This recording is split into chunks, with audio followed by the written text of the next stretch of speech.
One of the things that you have to do as you age or if you have health problems is to figure out ways to do tasks that you could no longer do.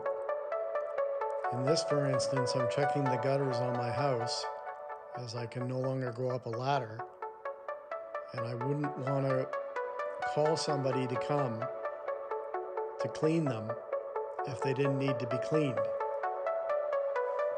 So this is just one of the many ways that I use my DJI Mavic Mini to do chores around the house. My intent of this video wasn't to show you playing with my Mavic Mini. Mind you, that's fun.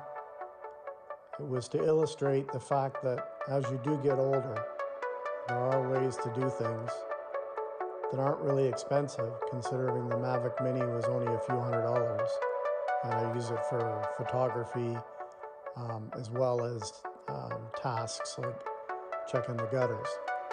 So, as always, thank you for watching.